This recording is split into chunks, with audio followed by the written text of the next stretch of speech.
Well, good afternoon, everybody. Thank you guys all for joining. I just thought this morning, like, okay, who doesn't need to hear how to resolve conflicts? Who doesn't need to hear how to de-escalate? And we have the perfect person to discuss it, which is Lydia, Dr. Lydia Martinez. She's a licensed mental health counselor with a PhD in marriage and family therapy. She's also a professor at Nova University. She also runs a private Christian practice for counseling in Miami, but it's online, so she treats people all over the place. She's also my friend and co-host for my podcast. So I want to welcome Dr. Lydia Martinez. Thank you for being here. Thank you for all the times that you've helped me, Dr. Lydia, and I'm looking forward to hearing what you have to say. Well, thank you. Thank you very much, Lisa. I have to say that I'm grateful to be here. I'm thankful, and I'm grateful that we have Thanksgiving right around the corner. Yeah. And when I was asked to talk about family gatherings, that is the perfect place to think of, Thanksgiving and Christmas when we get together. Not only do we think of turkey, right, and all the great food that we get seasonally, but we also think about those family conflicts when you sit down at the table. It reminds me of when I went to Universal Studios when they opened up the Hulk roller coaster and I rode it for the first time. Whoa, I had no idea that when you come out of the gate, there's a big loop-de-loop. There was no like soft cranking up there like the old-timey roller coasters. And that's not the kind of ride that I want when I'm with my family. I want it to be a smooth ride. So let me turn that over to our Thanksgiving conversations, family conversations, Christmas conversations. I've put a handout in there with two little coping skills that you could focus on. And it's part of what I'm going to talk to now. So, first, I want to talk to you about setting the stage for a peaceful gathering. Okay. What can you do before the event, right? Before the event, we want to set some realistic expectations. You want to aim for connection, not perfection. You want to make sure that you have some personal boundaries set and know what you are willing to talk about and know when you need to take a break. Okay. So we want to make sure that you're thinking of plan ahead. Like, what are some activities that you can do with your family so that you're not stuck in a hot spot? Maybe you can help in the kitchen with the cooking, or maybe you can bring games for the family, or set up a game, like a football game to watch, or a movie, or do crafts with the kids, some activity. But during the event, you can apply one of the two methods that I have for you to take care of yourself. One of them is like a traffic light system where you can check in, red light, yellow light, green light. The red light is where, whoa, you need a break. This topic, whatever's going on, it is not for me. So you need a break. What do? You leave and you walk away, go to the bathroom, excuse yourself, go, oh, I need to grab some more green beans from the table. Do something so that you can just get out of there and get yourself grounded. And we'll talk about that in a little bit. Yellow light is when you're recognizing that it's getting tense. And this is when you have to recognize what your own triggers are. Okay. And then green light is like, it's calm, it's good. You're enjoying the flow of things. It's a smooth ride. So you want to make sure that you notice these tones in the whole atmosphere, in people's sarcasm maybe, or in their talks, or if there's a little too much alcohol, who needs to be kept away from it, or putting it away from accessibility. So it's important that you know what to do, when to do it. And if it's green, then everything is a go. If it starts to get yellow, that's when you recognize that you have some triggers that are being motivated in you. And then if it's red, you need to take a break. So let's talk about some easy, low risk conversation starters. And we'll practice some of these also. Maybe you can say, what's one highlight from this year that you'd like to talk about? What's a movie or a show that you've enjoyed lately? What's your perfect winter day? What's your favorite holiday memory from childhood? What's a new recipe or a dish that you can share with us? Things that pretty much everyone can relate to or talk about. And I'm sure you can come up with some of your own. Um, and for kids, maybe you can ask something like, what's something cool that you learned this year? Or where would you like to travel for your holidays next holiday? So another tool that I want to give you that's in that handout is called the GRACE method. What do you do if you are headed toward that red zone where you need a break? Okay, we're going to use GRACE. And I'm going to use the acronym of GRACE for you, where you start by grounding yourself. The G is to ground yourself. This is where you're going to take a couple deep breaths. You're going to recognize what's going on and breathe before you respond. Take a minute, okay? Don't just have a knee-jerk reaction. Redirect the topic if you have to. And I'll have some redirecting phrases for you available. Try to recognize what those triggers are, okay? So that you can acknowledge, that's the A in grace, acknowledge your feelings briefly, okay? Know what you're feeling, like literally, what are your physiological responses? Are you noticing your hands are getting sweaty because you're getting anxious? Are you noticing your heart starting to palpitate? Are you noticing that you're getting, hot all of a sudden? You're like, whoa, yeah, this is not comfortable. We don't want to be there, okay? So maybe change the focus. That's the C in grace. And when you change the focus, this is where you can shift the topic. And if you can't, then exit politely if needed. That's grace. Ground yourself, redirect, acknowledge your feelings, change the focus, or exit politely as needed. Some of those neutral redirect phrases can be something like, okay, let's switch gears now. All right. Maybe we can revisit that at another time. Let's keep tonight light. We have all year to discuss this. Or I'm going to pause the topic. How about some dessert? We can redirect at any point. And some reset options for yourself. If you do have to get up and go out, you can go outside for some fresh air, take a few deep breaths. You can go help in the kitchen. You can take a brief little walk, or you can take the pets out for a little walk. You can go play with the children. The idea is to avoid these situations. Now, how do we avoid those hot button topics, right? Some common triggers are politics, religion, parenting choices, life choices, finances. So we can move away from them with some gentle humor, right? We can just laugh and chuckle along while we're saying holiday safe topics only. Or we can switch to some shared topics like, oh, I love that sweet potato casserole. Oh, could we just have a little bit more of that? And how were you able to do that? Just redirect the conversation to go down a different path. Or you can ask some open, neutral questions that don't invite any kind of debate.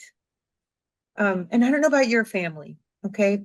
But in my family, I don't know that we're that organized. We don't get together that often. We're from all over the United States. So when we do get together, we don't really have like a place where we can have some kind of like family agreement ahead of time where we could say, let's keep it positive, no heavy topics. People are coming in and out. I kind of have to do it on my own rather than making sure that everybody's on the same page. So some of these things might be helpful to you. Other things that you can do is just make sure that you're in a good headspace. Be genuine with yourself when you're in your family parties, okay?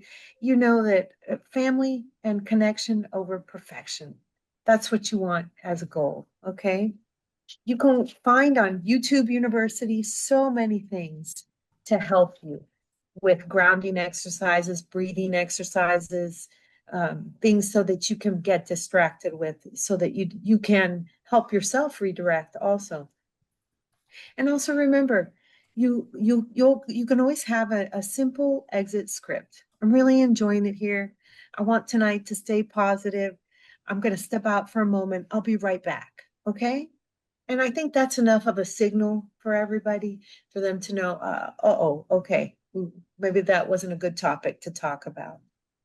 So the idea is that we keep the focus on kindness, that we have some curiosity, that you bring in some stories to share ahead of time, that you have some good food, an attitude of gratitude goes a long way, and that you share some good moments and make new memories. And remember, we're not looking for perfection. We're looking for connection. So I'd like to open it up to all of you. I want to be able to give you some time to tell me how your family get-togethers are, so we can maybe give you some ideas on how to redirect or give you some extra suggestions, or we can tailor make this for you. Who would like to share some topics or some pre-planning that you would like to do, or just how your family communicates?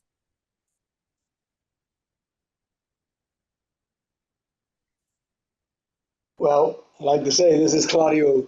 Hey, thank you for the message. It is important for us if you have someone in the family that is of a different view that in in your political views that makes it very difficult, as you were saying.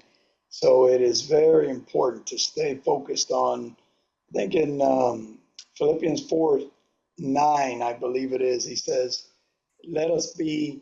And he says, "Finally, brothers, think about what is good, what is right, what is noble and righteous, and so forth." So it's easy to get into those weeds of differences and hoping that they would see different, but it's not worth that. Yeah. So I appreciate the opportunities you give us to take another turn other than conflict. Yeah, and it's thank you, Claudio. And you're right. Sometimes we are sitting right there across the table from a loved one, someone we've grown up with, and they may have completely different views, whether it's political, whether it's lifestyle choices, and there's a lot of pain involved, you know. So how do we have a good meal? How do we make good memories for the youngsters, for the kids? How do we share this moment, this Christmas, and not or this Thanksgiving with our family without creating problems, without creating turmoil? Does anybody have a story that they would like to share on how they have been able to overcome this in their family? I can say that one thing I think is important is that going into a holiday where you know you're going to be with people that have very polarizing views and completely different than yours. You have to walk into it knowing what is my goal? Is my goal to leave having a wonderful time, connecting a little bit, or is my goal like, oh, I can't wait to see what she has to say about this? Because this, I know, even I know who she voted for. I know what she did this. I can't wait to see. So, what do you think about the immigration problem? If I walk in with that, I have to do my self work first and like sit for a moment. What is my goal? You know what? This is what I realized. Once the argument starts, nobody wins. And there's no Mhm. way to end well. That's it. There's no way.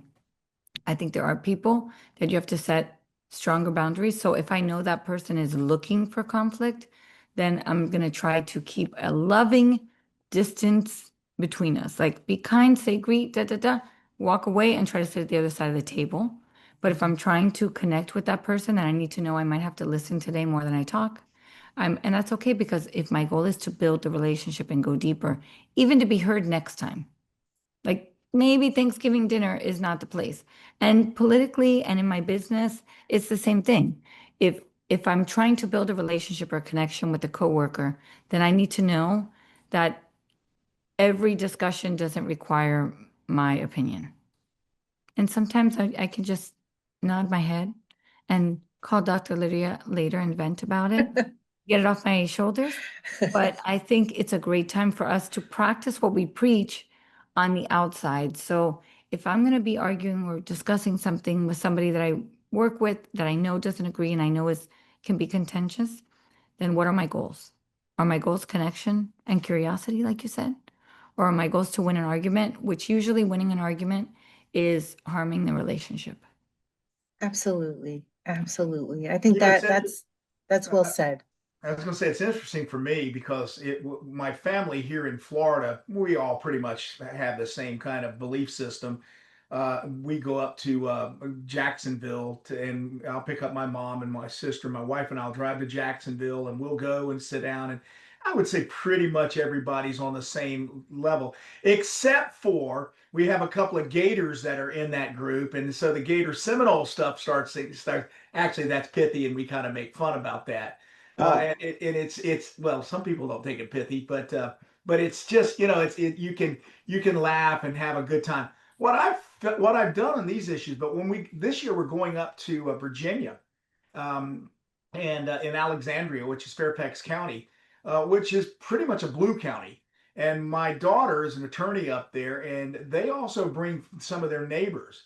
And so the opportunity, here's what I've done. I pre-thought any conversations that might happen. I'm okay. How would I help move this situation if they want to start going into one issue or another? How would I make sure that we're all coming out of there with this connection and friendship, even though some of these people are not, I'm not going to know them all that, but still the modeling or the sharing for our grandchildren and our children and how they see how we react is kind of what I kind of go in, and I would imagine some of you guys have to do some of this. I kind of go in with a game plan. I've I want the conversation. Not that I'm going to start the conversation, but I'm preparing to say how would I help move some of these things. But I love your GRACE acronym. It works. And what was the E again? What was the E that you had for GRACE? Let me take a look here. E is for exit politely. Okay. Exit. Okay, so I Yeah, would exit politely. have to get in my car and drive back to Florida. But Politely, of course. Oh, Politely, of politely, course. of course, no spinning of the wheels. But no, and so I always try to think about how do I say that? I like what Claudio said. I mean, listen, we should be people in our heart, not always wanting to be right. And I've been talking to church and pastors recently, going out saying, a lot of times people, whether left or right, they watch their television shows and they get all fired up by comments that are made. And if you watch Fox or if you watch MSNBC, if you watch any of these things, they have a particular agenda that they're driving, and they get people all fired up and give them talking points out of that. What I've told our folks is, I said, I don't think that's healthy. It's okay to understand it. I don't think it's healthy. I think we need to. I even tell people to guard your own mind against that. Not that you can't hear facts and evidence, but remember, they're entertainers. They're trying to get you to watch their shows and watch their commercials so they get paid. I'm trying to have a relationship with somebody that I can actually love on and care about and have a good relationship with them, even when they fully disagree. Which Right. is why I think what we're doing here through the Carter Center and through our Sunshine 100 is frankly one of the coolest things that we could do. I think it's a really good thing because it's easiest to go off in our own little things, our own little world. So what do?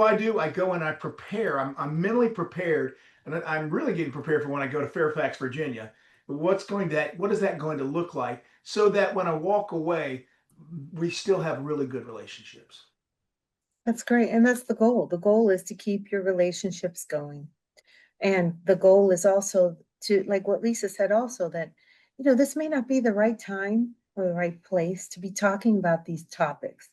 And if you feel in your heart, you genuinely feel that this is a topic that you need to broach with this person, you know what? Make an appointment. Do it at another time. Talk after dinner, Friday after Thanksgiving. Go at it. Make a time. We're going to meet at 10 a.m. for coffee tomorrow. We're going to discuss all the politics you want. We're going to discuss that, immigration, whatever you want to talk about, but not at the dinner table with the whole family. We have to prioritize family. We have to prioritize and be genuine with ourselves and our family time. We are so busy, not even talking about hot topics. We are so busy nowadays, right? And that phone is the enemy, right? How many restaurants do you go to? And I see kids all the time like this, right? That or their tablets. When is the last time you sat down with your family and had a good conversation, not interrupted by any kind of media, any kind of a flat screen. Every restaurant has one. It's really hard. It's really hard to make eye contact and to talk with people. And if you can do that one time a year, whether it's Thanksgiving or Christmas, okay? I mean, how wonderful. One memory that you can create with your family, right? Has there ever been a time that you've been able to do that with your family? I mean, think back into 2025. Have you been able to have and share a meal with your family without any kind of media interruption? It's tough. And if you can, please tell me, how did you do it? Share.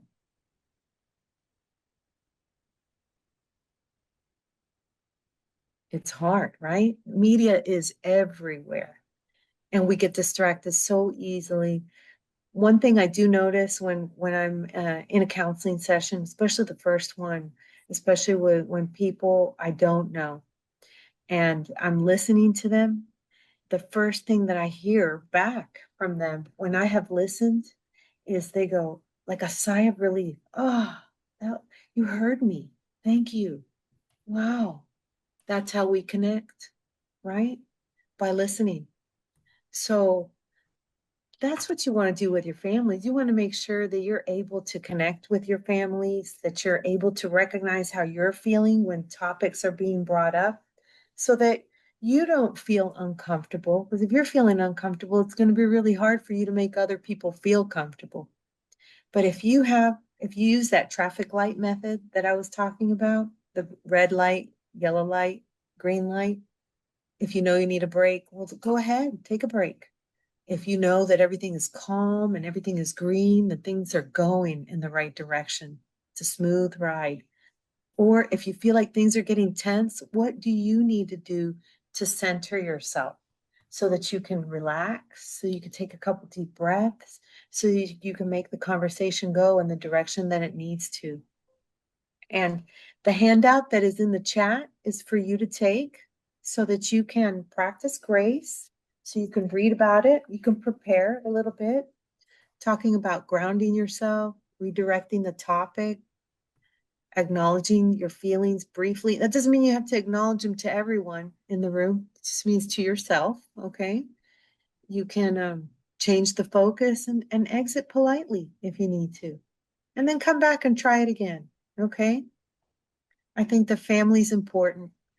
We need to really, really preserve that. We need to make it a conscious effort. We need to make it something that we do for ourselves, that we are preparing, and that our goal, you do have to think of your goal. What is your goal? You want to fight with your family, or do you want to create a warmth, uh, curiosity, and some connection? That's what you want to create for your family. So just keep thinking about that and meditating on that before you attempt to make a conversation.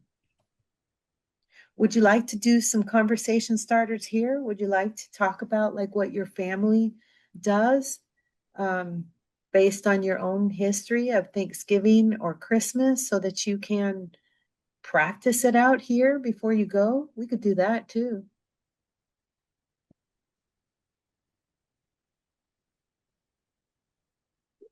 Not everybody speak at once because we Yes, can't. Yeah. Dr. Lydia, I would love for you to talk to us for a minute, shifting the page away from Thanksgiving and Sure. talking about the another table, like the lunch table or the board table. Oh, And conflict resolution, when you're in a spot, I mean, this is a group very politically motivated, and we have a lot of people from the far left, a lot of people from the far right, and a handful of people in the middle. And my question is, when these conflicts arise that it seems you can't get around, what would you say is like the one game changer? What is the one tool, like the grace that you said, what's a tool that you can give us to really help ourselves? We can't change other people, but help right. ourselves to walk away from a conflict or de-escalate that conflict in the moment. Because sometimes, we just want to, depending on what our go to, let me have the, not you guys, I'm just talking about me, our go to unhealthy communication traits. So, like being passive aggressive or being too aggressive or being dismissive or deflective or defensive. What can I do in my own mind to de-escalate the situation? Like, how can I accept that these people are saying something that to me seems absolutely insane? They don't get it. And sometimes I get hyper focused, like, what are you saying? How can you think? How can you have these beliefs? And I want to be able to give everybody the respect that they deserve, even if their opinion differs from me. And so if you could just take a few minutes to talk about how to de-escalate and how to avoid those conflicts. Like, how do we walk away? How do we turn those conflicts into conversations, and how do we walk away with a healthier relationship with that person? Yeah, I agree. I think family or not, whether you're working with, it's a working family, or whether it's your blood related family, I think we have to agree to disagree. You have to get to a point where you agree to disagree. And we've been talking about goals and preparing and setting things up ahead of time. So whatever the meeting is, you have to go in there with a preset. You have to understand that you are not going to change someone's mind by getting louder, by getting prouder, by getting in their face. That's going to get the complete opposite reaction. Um, the best thing to do is to take a break. Okay. If you see that things are escalating, there's a study done between husband and wives. How much more intimate can husband and wife relationship be, right? Um, there was a study done between husbands and wives, and this man Gottman, he set them up where he would put a microphone on them, and he would say, "Okay, go ahead," and he would have these hot topics already for them, and he would set them off. And in the middle of the fight, he would say, "Oh, I'm sorry, we're having technical difficulties. I'm sorry to interrupt. There's some magazines, there's some water. You're free to go to the bathroom, grab a snack, but we're going to need about 12 to 15 minutes, okay?" And they had to stop. So 12 to 15 minutes later, it didn't matter what they did, whether they were reading the magazine, whether they got up, walked away, whether they were scrolling on their phone. It didn't matter the interruption, but that there was an interruption. Then they would come back and they would be like, "Oh, magically, oh, it's fixed. We're ready to go. Let's put you back on." And as soon as they put him back on, they came back with a different perspective. Okay. It didn't solve the topic, but it gave them an opportunity to stop, take a break, get grounded, do whatever they needed to get grounded, and come back to the conversation with a different perspective. So they weren't arguing for the second time around. I'm not saying that that would be the only way to do it, but I really do feel that taking a break helps. Okay. Yeah. Martha has her hand up. Martha. Uh, my way to handle these things, whether it's family, friends, colleagues, whatever, is just say, I promise I am not going to say anything bad about, if you promise not to say anything bad about, and we end up, but it puts it first on me to modify my comments, even though I would not Yeah. have made those comments in that setting. But it tends, and then at that point, there's a little break, and then say, but I have been meaning to ask you whatever. It might be how cousin Sally's doing or whatever. But it just gives a little break in there, but it also takes ownership. I'm not asking him to do anything that I'm not willing to do myself. Very Oh, good. Martha, that's great to take some accountability and to be fair, to put the other person and with the same standards as you. I think that's wonderful, Martha. Lynn, you have your hand up. Oh, I did have I guess maybe you can help me with a situation. So last year for our I have older kids, but I still have a 9-year-old that probably has a year or two, maybe a year, that still believes in Santa. And our elves happened to come in on Thanksgiving. My sister has decided to tell her 5-year-old that Santa's not real. Now, we're Catholic Christians, it's, Jesus is the season. However, my kid still believes in Santa. Um, so like last year, we just kind of chalked it up. Oh, Alena's little, she doesn't know what she's talking about.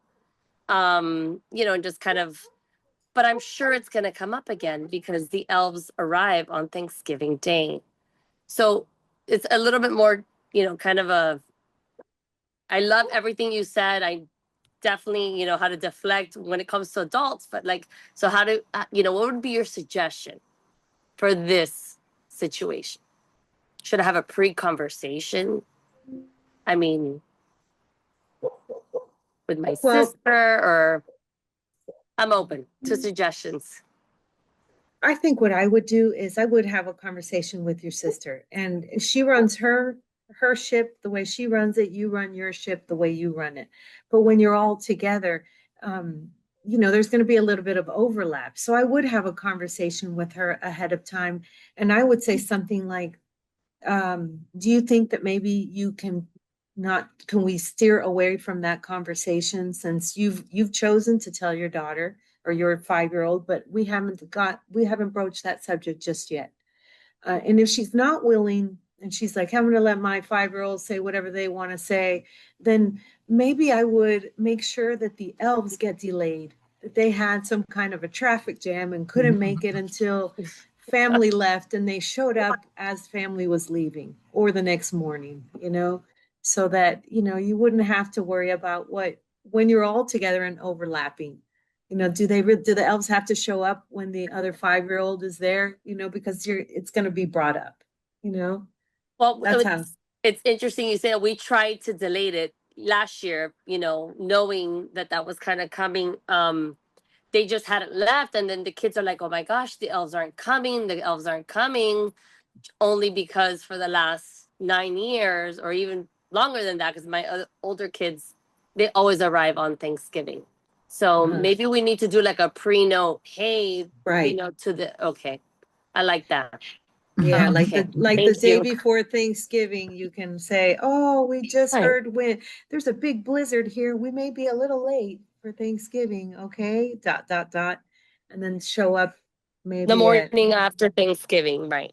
It's right, hard to I do the right. like that. blizzard. Thank you. Hard to do the blizzard thing That's- here in Florida, though. I'll be Well, honest in the with you. North Yeah, yeah, Pole, yeah. the elves are in the North Listen, Pole. we're You got over here delayed fixing leaving the world North problems, Pole. people. We're fixing world problems, okay? Yeah, yeah. The We can shutdown handle the has really weather. caused the elves. They can't get the flight. Yeah, we got it. Yeah. Yeah, yeah, I like yeah, that. Thank you.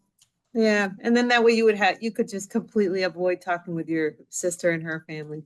And then every a family of origin can do what they would like in their home. Good solution. Thank you. All right, let's Yeah, hear from one of the quiet ones. Everyone's so quiet today.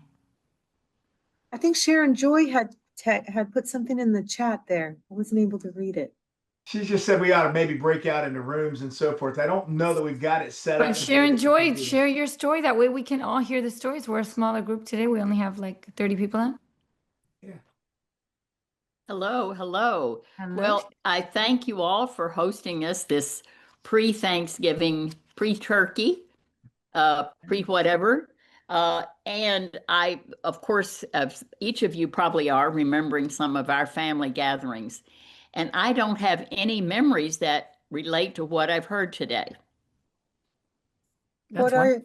That's great. What is your secret, Sharon Joy? There's no secret. That's why I'm not sure how to participate.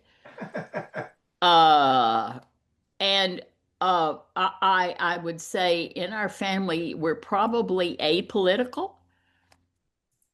So we talk about the news, we talk about the stories. I don't know what channels people watch, as you were talking about, Kurt, but more is just the delight of the stories we're telling about our family and the past.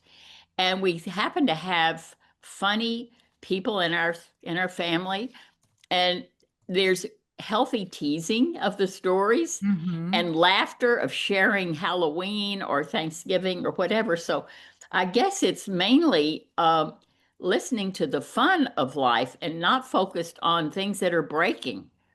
Right. That's why I can't seem to identify with what I'm hearing. And what I notice, as you said, everyone is quiet. What we've found, in fact, I'll invite you. We're, I don't know what you have planned for December, but the Florida Network has been approached by Stephen Post And Lisa, I know we've talked about Stephen. Stephen Post was identified by the Sir John Templeton to please do research on unlimited love. And I think that's maybe what we practice in our, not just my family, but my networks. I don't have those experiences of the cell phones because That's great. people would miss out on the fun. They're Yeah. looking maybe for fun on the cell phones, and if they were doing that, they would miss the jokes. But what I'm curious about is looking at cultivating again what shows life. So Stephen Post was approached by Sir John Templeton to research unlimited love, and it started at Case Western Reserve. And Stephen has become quite a recognized facilitator of physicians learning to care for their patients. And he's now at Stony Brook and teaching physicians from all over about care and compassion.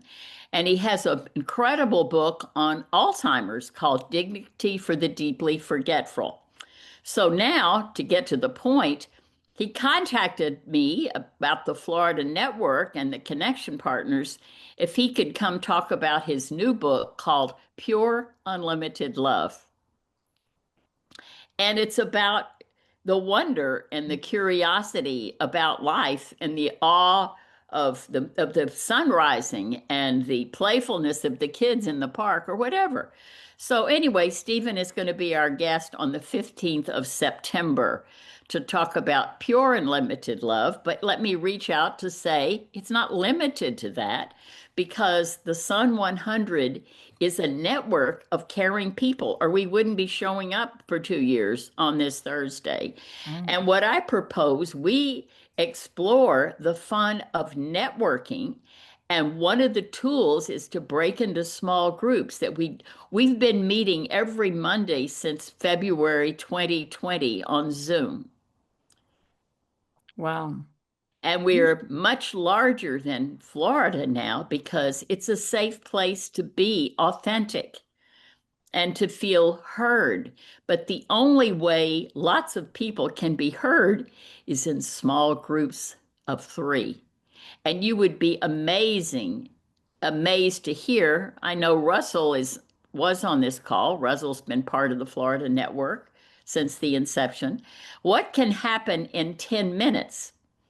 And last Monday, we had somebody talking about their galactic stories about Sparky, the galactic traveler, and all the fun and laughter for kids from 4 to 8.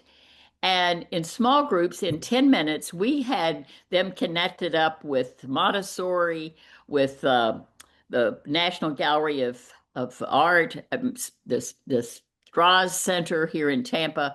So anyway, I think what I'm describing is the sparks of fun and that we're part of a big universe that's filled with love. I think our teachings all support that, whatever your faith tradition. Thank you for giving me a spotlight. Thank you. I need to clarify. You said September 15th. Did you mean December or is you talking Yeah. about next September? No, thank you, Well, Kurt. I say well, the wrong words every once in a while, and I definitely type the wrong keys. okay, yeah. Well, That's let me why, just tell you, Sharon Joy, you're going to be very happy in December because in December, our conversations are going to be around small groups. We're just going to give you guys the opportunity to get to know each other. And I know so many times on these calls, I hear people from both sides saying, I don't have any friends that are Republican. Don't really know if I want to have friends that are Republican. And the same thing, Democrats, I don't really, I don't know any oh, Democrats.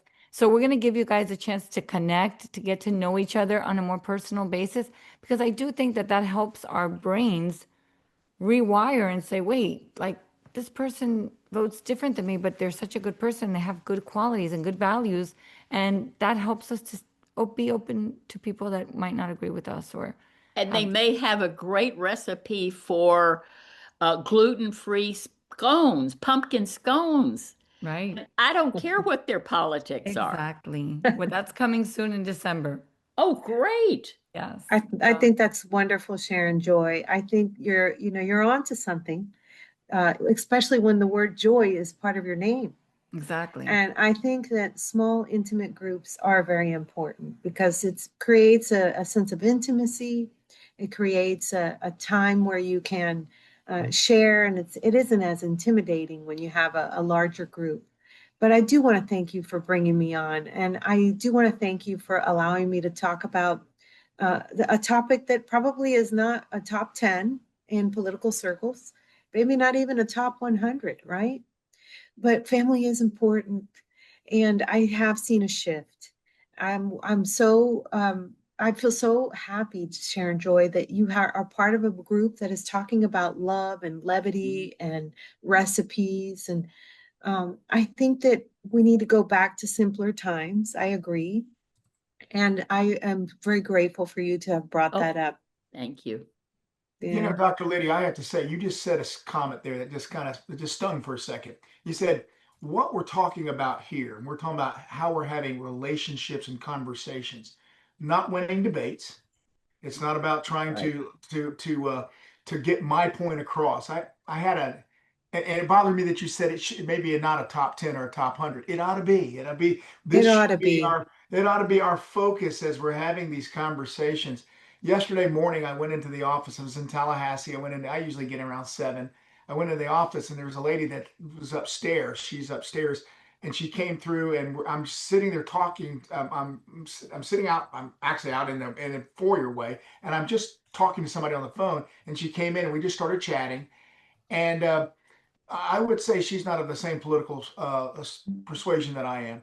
And she made a comment about Trump, and she said she was upset about something he said or did, and probably rightfully so. And she made the comment, and she said, "But I imagine you're for Trump." And I said, instead of saying, "Well, sure, of course I am," I'm a big Republican. And instead of that response, I said, "Well, talk to me. What do you think? Why would you say that?" I mean, I didn't have a MAGA hat on. I didn't have my Republican elephant on. I didn't have anything. So I said, "Why would you say? What would you think that?" And she said, "Well, I just," and that question got us into a conversation. And when we got done, and this is the part I mean, it went on for about 30 minutes. It was really just interesting conversation. Frankly, her reason to be upset was probably not wrong, the way it was said, and then you can have a conversation there, here's maybe what they meant and all those kind of things. But at the end of the conversation, she goes, "You know what? I enjoy talking to you." She goes, "I really appreciate your perspective. We don't always agree, but I appreciate it." And I walked out of there going, and I was getting in my car going over to our Sunshine, our 850 group, and I thought to myself, that's the point of this. You see, in politics, on the House floor, I'll grab a microphone. I'm going to make a debate, and I'm going to win the debate. My job is to convince enough people that my position is right, that you need to stay with me. Okay. And if I have to, I'm going to show how silly the other position is. That's not this. And what we're talking about is citizens. This is where the citizenry matters, that we can have these conversations. I may completely disagree with what election cycle just took place in New York. I may completely disagree with that. That doesn't mean, well, why do I have to win that debate? I don't live in New York. What's that got to do with me? And so I think that's the conversation that I've allowed. Tell me what you think I'm thinking, and then we can talk about that, because you might have a perspective that you might find out I'm not right there where you think I am. So Sharon, where you have your hand up, go ahead. Well, I'm laughing because what you're saying reminds me. Last night I was over at the United Methodist Church here, and we were doing conversational healing conversations, and we had some guidelines, and I can put this in the called touchstones, and it comes from the Center for Courage and Renewal. Put it in there. But here's the one that struck me as you're speaking, Kurt. Number 4 in our directions of these touchstones is no fixing. Each of us is here to discover our own truths, to listen to our inner teacher, and take our own inner journey. We are not here to set someone else straight or to help right another's wrong or fix or correct what we perceive as broken or incorrect in another member of the group. And one of the participants, and we had a lot of people there from a variety of places in our city of St. Petersburg, and he was saying, wait a minute, that's part of what I'm hired to do is fix problems. So this is really hard for me to let go of fixing. So maybe that's something, and I'll put the Touchstone link in the chat so you can check it out yourself. Very good. Super. It sounds like a wonderful resource. It also sounds like you're very proactive, Sharon Joy. I love that you are trying to find other ways to connect with people, trying to find genuine ways. I like that. We said it was called Touchstone Center of Renewal. I'm going to look it up. I'm gonna type it right now in the Oh, that's chat. great. Thank you. Thank you. Yeah. I think it's when we have a lot of resources available to us. I think that we touched a lot of really strong points today. And I think the theme, the central, thank you, there it is, courage renewals. Got it. So I think that if we just keep focused on the idea that we are in control of our own feelings, we are in control of what we say and how we react. We're also in control of how quickly we react, because that can make a whole lot of difference in what we say. We are coming on to the holidays, and the holidays are tricky because there is a lot of fun and a lot of joy to the holidays, but for some people, there's a lot of holiday blues, a lot of bad memories too. Yes. So you just don't know where people are coming from. And when you are sitting down at the table, some of these family members, you don't see them but one time a year. You really don't even know what this whole last year was like for them. So it is important for us to have a little bit of grace, a little bit of quietness, and not react so quickly to them.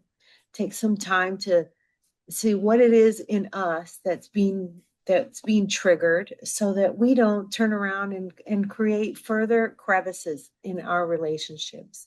And just keep remembering that we want connection over perfection. We want to be able to make good memories over time, especially with your family members. And I see Russell, you have your Russell. hand. Yeah, go ahead.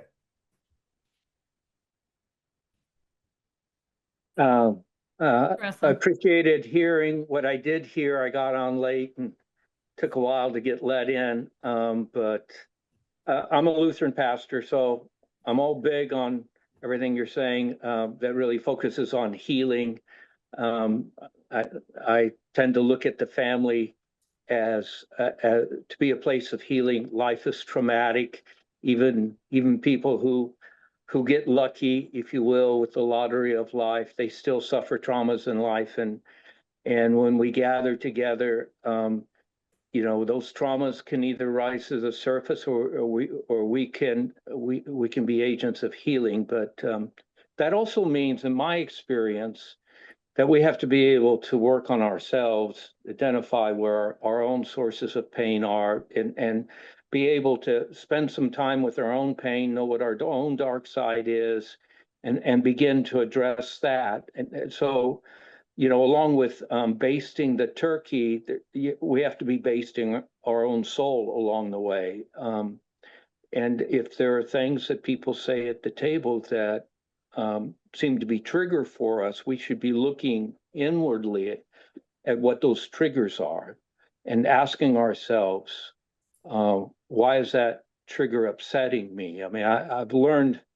after over 4 decades of ministry that when people are overexcited about something that seems beyond the rational, it's not about the thing that they're excited about. It's about something else. And so being able to ask the exploratory questions, I think, are very helpful. And I just wanted to sort of take a moment of privilege. Kurt, I'll be coming up to Tallahassee a lot when the session gets started. I hope we can find a moment and sit down and talk, because my perspective on politics is people are in the room to help solve the problems of society, not to win a football game. And yet, my experience, I've done a lot of advocacy over several decades. It seems like when people get in the room, it's more like Florida State versus the Gators than it is about the community showing up and cleaning up after the disaster, because it doesn't matter, who you are or where you come from. When the disaster hits, all hands on deck. And so I'm really interested in how we change our political climate to be less like a football game and more like a barn raising.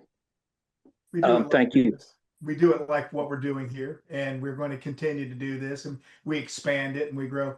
Dr. Lydia, we're going to wrap this up. I just a couple of things I want to say. Uh, Yesterday, I was talking to one of our 850 members, and I just thought about this. In 2025, what were 5 big events that took place in your life? And I had to stop and think about it. And that's a conversation starter. And then you think, all right, so this year my son got married. That was cool. We went out there. Okay, that's a real. I have a new grandson that I just going to get to see. I got my knee replaced. That's a biggie. I announced that I'm going to retire from what I'm doing. That's a biggie. I mean, I'm trying to forget the last one. I mean, in other words, and then I think of the little things all day long that we get to do and so forth. And so instead of focusing on the negative, I look at just some great benchmarks even in your own life. And that's back to what Claudio said earlier, that this is something that we can train our mind to begin to think like that, not be Pollyannish about it. We live in a difficult world. But the fact that we can be better, recognize there's a lot of blessings we've had. And Pastor, you understand that. We're going to close out this time. Well, Dr. Lydia, you're amazing. Just the fact that we feel the warmth and the compassion and the thought process of how to de escalate some of this stuff. That it's not just around the kitchen table, around the Thanksgiving table, around the Christmas tree, around holidays, but it's in everyday life. And I think that these are skill sets and leaders, because that's what you are, that you're on this call, you're leaders. Now take this information. Let's get even more. Thank you, Sharon Joy, for providing us other resources. Let's take that, learn from it, and let's expand our scope and our reach. Um, as a pastor as well, I always say, listen, I try to encourage people, educate people, engage them. And then, of course, I don't have a problem saying I like to evangelize, I like to share the good news. And so I think that you heard a Baptist preacher that had my 4 E's all lined up.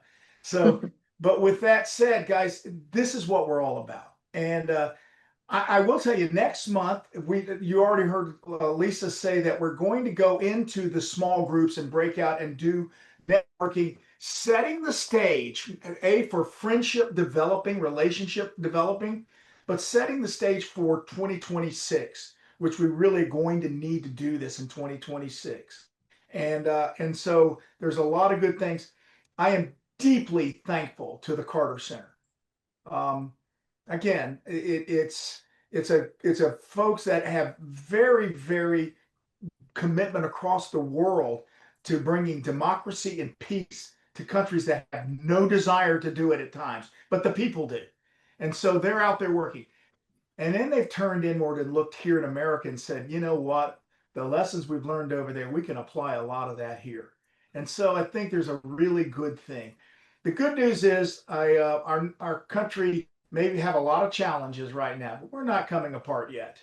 Well, and I say they're yours yet. We're going to continue to fight for, and it's going to take a lot of fighting, and that fighting the good fight, to continue to try to have a civil and kind and gentle society that wants to work together even when we don't agree. And so this is what you are. Like I said, when I see you guys coming on these Zooms, it warms my heart to see you. I appreciate you guys. So next month, same time, same bat station. We will do the Thursday 1 o'clock. What's the date? Do we have a date on that? And it's in our chat, I believe. You've got the information in the chat, right, Lorianne? Yes, sir. It is in there, and it is December 18th. Okay. For some reason the PDF link is not working, but if you'll I did put the link to the Zoom to register down in the chat as well. And we look forward to having all of you on. Yeah, and your holiday gift to us, to Lisa, me, and by the way, Jennifer could be on. She had a really serious migraine, so let's pray for her. Jennifer's fantastic. We love her. The three of us have just become like family, and we work together on this. But if you can, if your Christmas gift, your holiday gift to us is go invite a friend. Ask someone to come jump on this call. So instead of having 25, we have 50 or 75, and we build from there. That would be very helpful. with that, guys, Dr. Lydia, you're amazing. We appreciate you. We will always have an opportunity because we need to keep you on the focus on the front end of what we do, because that's the human relationship. We're humans and we've got to talk to one another. And the fact that your skill sets and your passion and your heart is so amazing. You've been an integral part of our network, and we really appreciate you and your folks that you work with. With that, guys, I hope you have a Thank you. great Thanksgiving, and we'll look forward to seeing you on the 18th. Have a good day. God bless. Thank you all so much. Thank you, Dr. Lydia.